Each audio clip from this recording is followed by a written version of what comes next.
There were 800 double unders in 18.3. There were 180 GHD sit-ups and 180 pistols in quarterfinals event 2. There were 73 wall walks in 21.1. There were 60 ring muscle-ups in the online semifinals event 3. If you want to maximize your performance on these kinds of tests or just improve your fitness to be the best version of yourself, you've got to turn up the training volume. Hey, it's Ben Wise, and this is The Fitness Movement.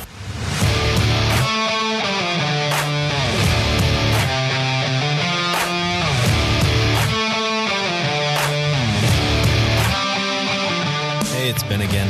The Fitness Movement is brought to you by Zor Fitness. Zor Fitness is my company and my platform to deliver training-related content to people just like you. The site features in-depth articles, movement breakdowns, and our online training program, The Protocol. And I offer one-on-one remote coaching for fitness athletes. So I hope you check it out. Head over to zorfitness.com. That's ZOAR fitness.com. See you there. And welcome back to my rant on the role of training volume. So today's outline, I want to talk about defining training volume. And then once we've defined it, I want to talk about some of the principles of training volume, and then how much is enough and how much is too much. And then the benefits and drawbacks of building volume, and then how you can actually go about building volume, so the actual training itself. So let's jump into it. Let's define training volume first. So most simply, I would say it's the amount of training an athlete is doing. So it's how much you're doing. So there's a bunch of different ways that you could go about potentially measuring training volume, whether it's mileage or the number of meters that you're doing in different endurance sports, whether it's like running or cycling or swimming. It could be just like the gross tonnage that you're lifting, or like the number of tough sets that you're doing if you're in a strength sport like powerlifting or weightlifting. Could be maybe the number of contractions that you're doing in specific patterns or specific movements if you're talking about Metcons or CrossFit. I don't want to get too far into the weeds on that. I already did a super in-depth article on the website. It's called Measuring Volume in CrossFit. And I talk about the limitations of measuring volume in certain ways, whether it is gross tonnage versus tough sets versus the mileage that you're doing versus zone work versus contraction volumes in certain patterns. I got into all the details on that. So if that's something you're interested in, I'm not going to repeat myself here. There's a pro article on the site. I'll link to it in the show notes. As always, you can view them at zorfitness.com/podcast/038, this episode number. So be sure to check that out. I'll link to it there. It is a pro article, but I will link to a spot where you can get a free trial. So if you're someone who doesn't want to pay, but you still want to read it, you can do that. But that's the kind of stuff I'm covering in the pro membership. So again, I don't want to get super sidetracked about going through all the different ways that you could measure volume. But if you are working with a coach, they should 100% be tracking volume in some way and thinking about how to progress that over the course of your season or your athletic career. But generally speaking, volume is the gross amount of training that you're doing on a weekly basis. So let's get into some of the principles of training volume. Here, again, I'm pulling from Measuring Volume in CrossFit, that article that I mentioned before. I'm intentionally not overlapping all the content here, but I just want to touch on a few of the introductory points from that article and a few of the principles that I pulled from it. Number one is that volume is always in respect to time. All right, so I'm going to have 3 different examples here. Mike cycles 8 to 10,000 miles per year. Linda swims 2 to 3K per session. Jamie squats 15 to 20 sets per week, right? So it's always in respect to time. Principle number 2, volume is pattern specific. So it was Mike cycles 8 to 10,000 miles per year. Linda swims 2 to 3K per session. Jamie squats 15 to 20 sets per week. It's always pattern specific. Principle number 3 is volume is always in relationship to intensity. So let's say you run 1 mile. Is that high volume? Most people, like even recreational athletes, would be like, no, that's not high volume, especially if it's like at a slower pace. Like say it's at your marathon time trial pace. No, that's not high volume. Like it's not even a big deal at all to be able to do that. Like you're going to be able to sustain that for multiple times that length for most people. But if you would say that mile, it's 16 sets of a 100-meter dash, and that's at 100% max effort. And then you're like, whoa, okay, that's a little bit different story. Like that is crazy volume now. We always have to talk about volume in respect to tensity. Those two are always going to be in conversation with one another. You can never bring up volume without talking about the intensity about which you're executing that volume at. And that's one of the reasons why things like gross tonnage for power lifts is a terrible way to measure volume on a weekly basis, because you could just be doing these garbage sets of light loads and just be accumulating all this work, but that's never going to help you actually express maximal capacity on the platform like you need to, which is ultimately your sport. So again, the volume is always in relationship with intensity. Principle number 4 is volume is always in relationship with density. If you're new to the concept of density, I would go back and listen to the very first episode of the fitness movement. That episode is solely dedicated to the concept of density. So in 20.3, there were 90 total deadlifts, 45 at 225, 155, and then 45 more at 315 or 205 respectively. So I remember for that workout, I was pretty crushed. Like my low back, hamstrings, that whole complex was just absolutely sore and just tired for the next like 3 to 4 days at least. And fast forward maybe 6 months later, I was in a shutdown because of COVID and, didn't have much to do. I ordered some stones for my driveway. I've got a gravel driveway, a couple tons of stones. I was moving around, turned it into a workout where I did, just basically just moving stones the whole time. And then every 10 minutes for 10 sets, I did 10 deadlifts at 315. So basically I was moving stones around most of the time. And then every 10 minutes, I'd go walk over to the bar and do 10 deadlifts at 315.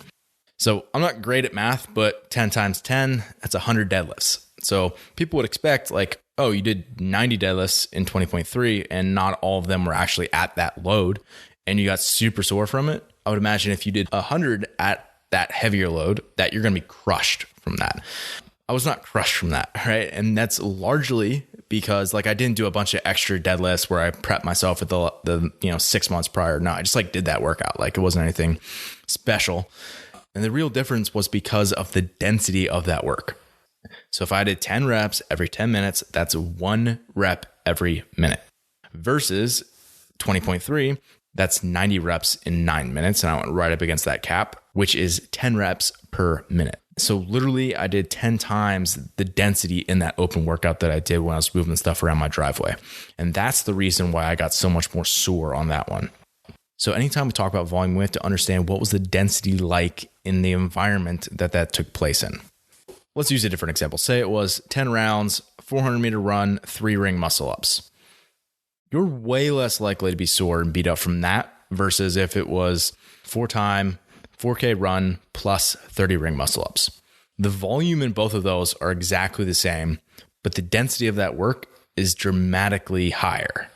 Like the amount of local fatigue that you're going to be getting while going 30 ring muscle ups at the end of the workout versus having 3 spaced out with a 400 meter run is essentially a break in between each one. It's going to be way easier on your upper body in terms of volume to be able to accumulate 30 ring muscle ups with doing 3 at a shot over 10 rounds versus doing really dense work for the last couple minutes of that workout. So let's review these principles really quickly. Volume is always in respect to time. Volume is pattern specific. Volume is always in relationship to intensity, and volume is always in relationship with density. Moving on. How much is enough and how much is too much? So I'll put a little disclaimer on this first. Don't build volume for the sake of building volume or build volume at the expense of your overall like training quality or certainly not your health. But I truly believe that for most people, they can actually benefit a lot from just increasing their overall training volume. Like if they build their volume in the right way, that's going to probably lend itself to performance for most people. And I'm pretty confident backing that statement up. However, I would say maybe a more accurate way to answer this is like how much is enough. It really comes down to the goals and the level of the athlete. So let's say someone's a GPP athlete. They're looking for general fitness. They want to be doing this for a long period of time. They want to look good. They want to feel good. They want to be able to, have this elevate other aspects of their life, basically.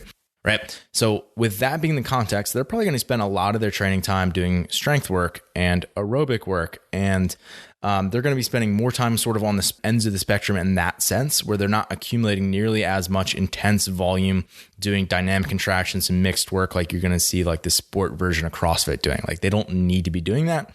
And if they choose to do that because that's something they enjoy, they're going to be doing that infrequently. Like that's not going to be near as often. Obviously, like that makes sense. now let's say we have a competitive athlete. So they're preparing for the CrossFit season. Depending on the level of that athlete, they could be getting, maybe they know that the open is their peak and they're not going to make it past that. Maybe they're, confident they can make it past the open in the quarters. Maybe they're trying to make the semifinals. Maybe they're trying to make the games. All those are different level of athletes. And as a result, the level of volume that they need to build in the course of their training year and course of their build up to competition needs to be different as a result. So let's say we have an open level athlete. That's where they're trying to peak. They're going to be doing 1 to 2 tests per week. So realistically, it's going to be like a test and then a repeat trying to get a better score so they can maximize their score potential over the course of those 3 weeks. They're doing, again, let's just say it's 2 tests every 7 days to make a week. That's going to be 0.3 workouts per day, which sounds a little weird when it's written that way, but it's going to make sense once we go down to the other levels. If we go to something like quarterfinals, that's 5 events over 3 to 4 days. So if someone's peaking for that, that's 1.5 workouts per day that they're testing. Semifinals, it's 7 events over 3 days. It's pretty similar, but movement selection, a variety of movements that they're selecting from is a bit different. So that's still, 2.3 workouts per day. So lastly, we have a games athlete. This is the top of the elites. They're trying to, peak for the games. If we take 2010 to 2020 stage 2, the average of all of those events, that's 12.5 events. And that usually happens over the course of 4 to 5 days historically, which is 2.5 workouts per day. So you can see like the level at which you want to compete at determines the volume that you need to prepare for. So an open level athlete, say they're at the 85th percentile, doesn't need nearly as much training volume as someone who is a quarterfinals level athlete, who's maybe like the 95th percentile. And they don't need as much as a semifinals athlete who's maybe in the 99.98 percentile. And they don't need as much as a games level athlete who's in the 99.99 percentile. So it really does change based on the level that you want to compete at and that you are at currently as an athlete. So if this is a concept that's relatively new to you, I wrote a whole article on the CrossFit Open functional volume data, which is functional volume is basically the number of contractions in a movement that you need to be able to handle in a given workout based on in the past what has come out. So an example of functional volume, if you're a male, let's say you want to place in the top 10,000, you should be prepared to do 80 toes to bar in a workout without that being a problem for you. So that's precisely what I'm looking at in that article. It's each of the movements that have come up in the open, male, female, and then also 3 different levels of athletes based on placing. So if you're in the top 100 versus top 1,000 versus top 10,000, how many do you need to be able to do? So the number of toes to bar you need to be able to do if you're in the top 10,000 is not the same as if you're in the top 1,000, is different than if you're in the top 1,000 for females versus males, etc. So I break that all out in that article, and it's a way for you to be able to more intelligently adjust your training to the demands of the sport. So again, I'll link to that in the show notes. Be sure to check it out. zorfitness.com/podcast/038 to check out the show notes. So let's move on to the benefits of building volume. Overall, you're going to be more efficient and more economical, and this is going to take place across multiple different levels. First of all is motor learning. So your movements are getting cleaner, they're getting smoother. And this is something that I talked about with Sam Smith on episode 31 when we're talking about training volume. Basically, things have to get easier as you do more work. Otherwise, you're not going to be able to continue to do more work. So that's one of the things of you just learning to do more, you get more efficient. Like you figure out ways to clean up your movement, to get it to be cleaner, to get it to be smoother, and ultimately easier so that you can do more intense, more dense work down the line. So motor learning is 1. 2 is systemic adaptation. So this is things that are going to lead to better aerobic metabolism. Matt Webke, he mentioned that it was heart, lungs, blood. Those are basically the things that are adapting. So for example, stroke volume, the amount of blood that is coming out of your heart per beat will get more. Your diaphragmatic endurance or just overall respiratory efficiency is going to improve. You'll have more red blood cells that allow you to carry more oxygen in your blood. All of those types of changes are things that are occurring on a systemic level, and they're going to allow you to be more efficient. One of the things that I might add to that list is thermoregulation. So basically like your ability to be able to cool yourself off and keep yourself at the right temperature. It's a super important skill and quality that you have to basically develop by putting yourself in situations where you're potentially overheating and be able to adapt to that and overcome it over time. No different than any other endurance quality, but I think it's an important thing, especially in mixed modal where, internal temperatures tend to skyrocket quickly in mixed work. So it's an important thing, no doubt. I think people who have done MRF understand where thermoregulation can be an issue, especially if you're doing it in a hot climate, with a vest on, like it just exaggerates all the other fatigue factors. And then the last way that you become more efficient and more economical is through local changes. So one local change would be muscle, right? If we're talking about muscle, it could be we're going to have more capillaries in the muscle. We're going to change our enzyme profile in the muscle. We're going to make the muscle where it has more contrast in fiber type. So we have more fast or slow twitch fibers. So there's a lot of different things that we can change within even just a single tissue like muscle. And building volume is obviously going to be helping with your endurance. Like your endurance capabilities and your training volume are going to be highly correlated, but it's not just about like those longer, slower events.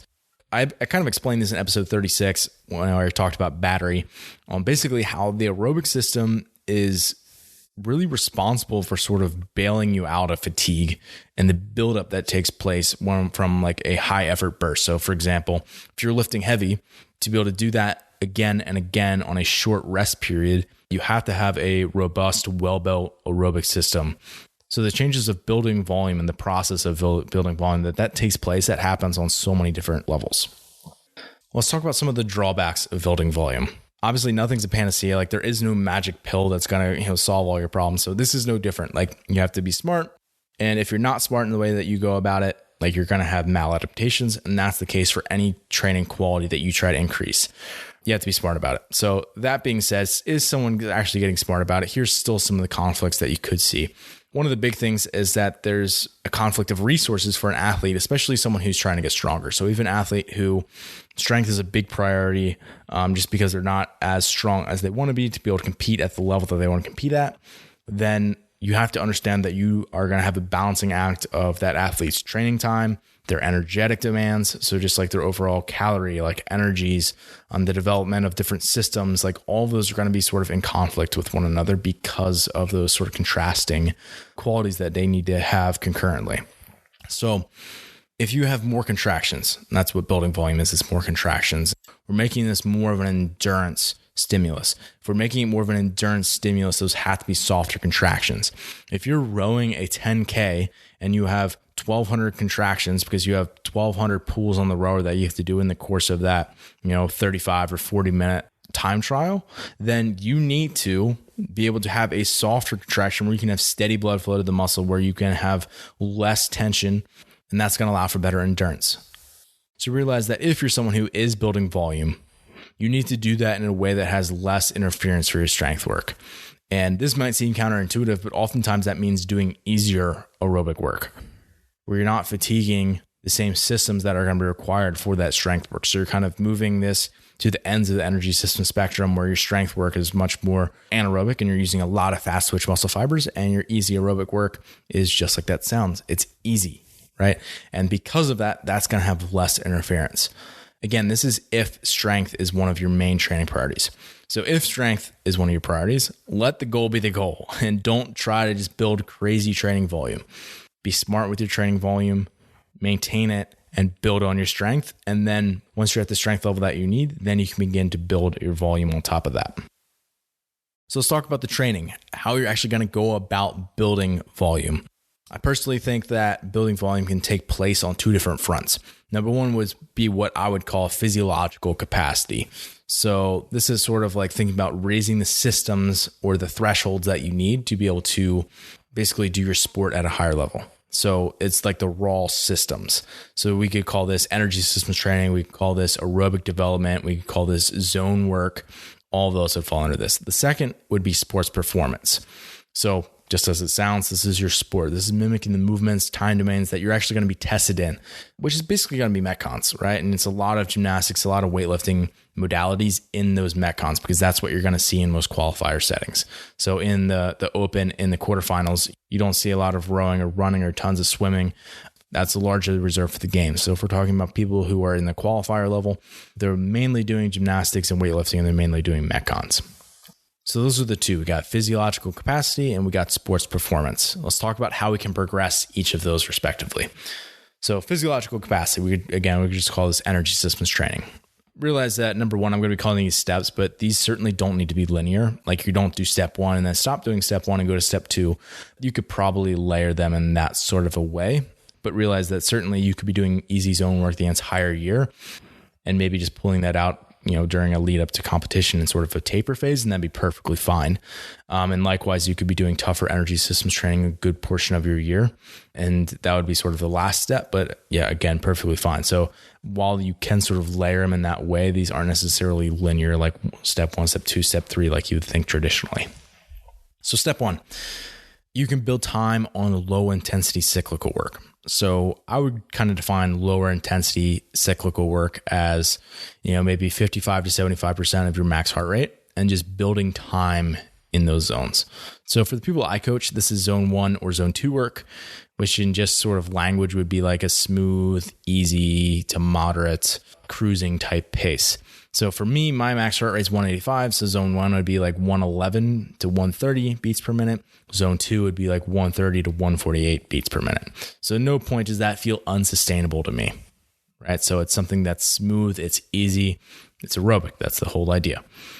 And then step number 2, again, we don't need to stop doing that easy aerobic work at any point, but certainly we can maybe add this on or do this at certain times of the season, whatever. So step 2, but our first option would be to actually either progress that cyclical intensity where maybe we're doing more volume at a slightly higher heart rate now, but maybe less overall minutes of work or time spent on that erg, but the time in that higher zone is slowly accumulating. So maybe we're in zone 3 work now, where it's just a little bit more intense. And this is something that's starting to feel a little bit more unsustainable for the athlete.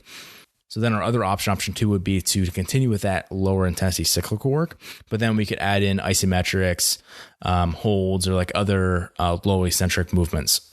So for the people that I coach and people doing the protocol, they're going to recognize this as aerobic accessory. And that's the language, the name that I've given to, basically that combination of things where we might have, again, different ergs mainly. So it could be like row or assault bike at an easy heart rate zone, like zone 0, zone 1, zone 2, maybe. And then we could interlace these other low eccentric movements with it. So it could be planks, it could be pull-off presses, it could be a front rack or an overhead or a farmer's carry, it could be dead hangs, or it could be easier movements like step ups or single unders or air squats, bodyweight walking lunges, like hitting these different patterns and accumulating a lot of contractions. But it's very easy work where there's not any real recovery demand from that. Like you're recovering as you go. Like it's very sustainable contractions that whole time. And then step 3 would be energy systems training. All training is energy systems training. Yes, I know that. But at the same time, for me, what I kind of use when I'm talking about energy systems training, I'm talking about tougher cyclical work. So this could be intervals on the assault bike or ski erg or air runner or rower or any other machine like that. And then you can always start to mix in other movements that are maybe gymnastics or weightlifting based that still allow for a high power output that's still eliciting that physiological capacity type response, right? Still pushing you in your quote engine. So for example, that could be a burpee box jump over. It could be a bar facing burpee or moderate deadlifts or anything like that where it's a high power movement and you're using a lot of your musculature. So a simple example of row energy systems training could be 20 sets of a 40-second row, 20-second rest at your 2K time trial pace. Tough, effective, simple. Another example could be 8 to 10 sets of a 40-calorie air bike at your 10-minute test average wattage, directly into 12 bar-facing burpees at 3.2 seconds per rep, and you rest 7 out of 10 recovery between those sets. So those would all be examples of things that would help improve your physiological capacity through building volume. Secondly, let's talk about sports performance. Again, you don't need to necessarily progress through these linearly. I'm just going to be putting them in order to help organize your thoughts a little bit. Step 1 would be intervals with a cyclical component that are non-interfering movements. Non-interfering meaning that you're not using the same muscle groups for all of the movements, which will just burn out a particular muscle group. So for example, if it was wall walks, dumbbell shoulder to overhead, and thrusters, that combination is all upper body pressing. So it's going to be very challenging to sustain that and to build volume in that. So we're going to be opting for things that are lower eccentric, so cyclical modalities with non-interfering movements initially. So a simple example could be like a 18-minute AMRAP, so as many rounds as possible for 18 minutes, a 4 bar muscle ups, 8 power cleans at 135.95, 12 calorie row, rest 90 seconds between rounds. So you're breaking it up so you can keep the quality of the work really high. And the cyclical component allows you to pace it a little bit more where you're not just going to be blowing up the whole time if you're someone who those movements are really high power output for you. Step 2 then would be to move to continuous work. So we're moving the rest period out of that. So it's just AMRAP 18 minutes, 4 bar muscle ups, 8 power cleans, 12 calorie row. But now you don't get that rest break in between. Step 3 would just be to do a Metcon, right? So you remove the cyclical component. And again, for a lot of qualifiers, this is the way that it's written. They're often couplets or triplets. So a simple example would be a 12-minute AMRAP of 8 thrusters, 95-65, and 8 toes to bar.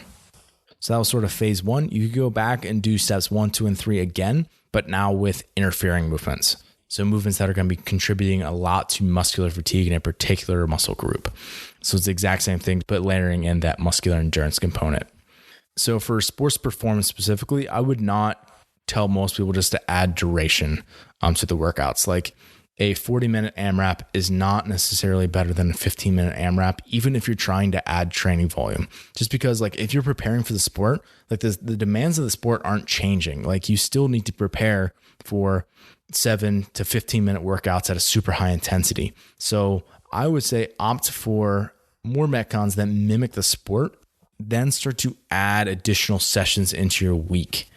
So for example, maybe add 1 session every 2 to 3 months over the course of 1 to 2 years. And that's going to really bring up your volume, right? So you go from single session days and 2 years later, you're doing double session days, 5 days a week.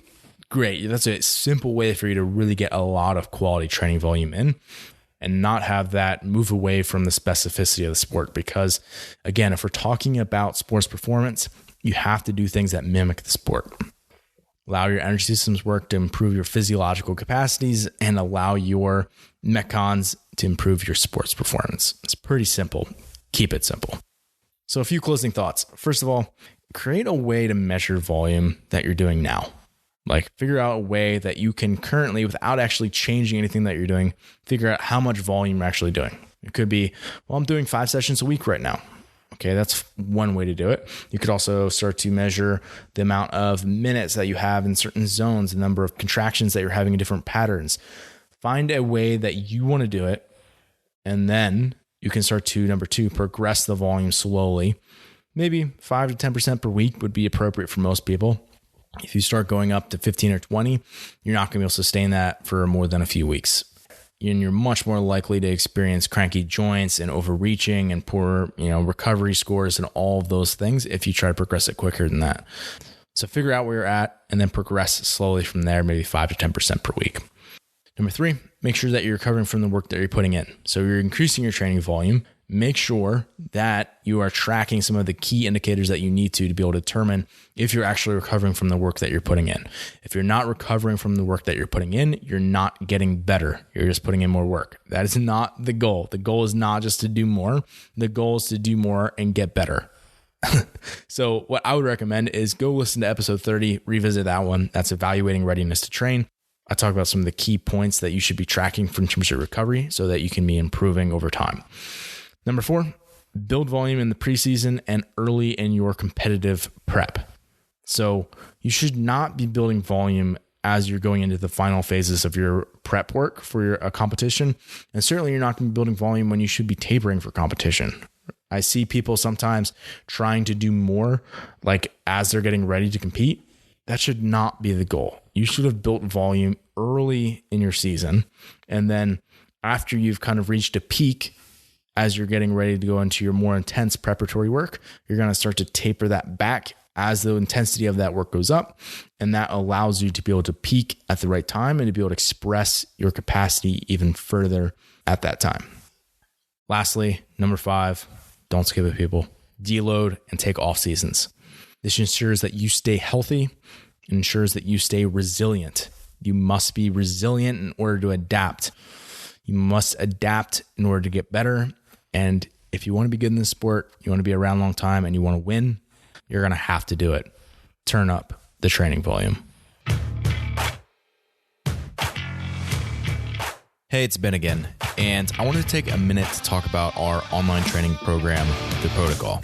The protocol is for athletes who want to train for the sport of fitness. It's programmed by me, and it's my best attempt at preparing athletes with varying strengths and weaknesses for the demands of the sport. And I do this through the use of silos, which basically means I segment parts of the program based upon athletes' ability in a particular area. So for example, an element of the program this fall on Tuesdays and Thursdays was gymnastics-focused training. And there are 4 different silos, so athletes could choose to work on chest bars or muscle-ups or handstand push-ups or handstand walks. In other words, we are all doing the same core program, but there are ways to individualize it on a weekly basis. And as part of the program, I also include coaches' notes, technique videos, and educational resources almost daily. My goal is to not just have this feel like you're doing a workout plan, but to feel like I'm actually coaching you through the process of becoming the best athlete you could be. And having access to the protocol is just part of the benefit of being a pro member. You also get instant access to the Vault, which is exactly like it sounds. It means that you unlock the ability to be able to download all the programs that I've ever written. So this includes things like Bulletproof Body, which is the accessory work for functional fitness, gymnastics density for the Big 5, functional thickness, your first muscle up, cyclical supremacy, overhead squat mobility, breathwork for the sport of fitness, and it could go on and on. And lastly, you get instant access to pro articles, which are on topics that I really want to safeguard from the public and keep for my athletes. Stuff like cycle speeds for CrossFit open movements, strength ratio data analysis, so basically determining your relative weaknesses on strength work, breaking down sanctionals programming or games programming, energy systems testing and analysis, and a whole lot more. And if this sounds like stuff that you're into, you can get a 7-day free trial of Pro. Simply head over to zorfitness.com/pro. Thanks for listening, and as always, stay the course.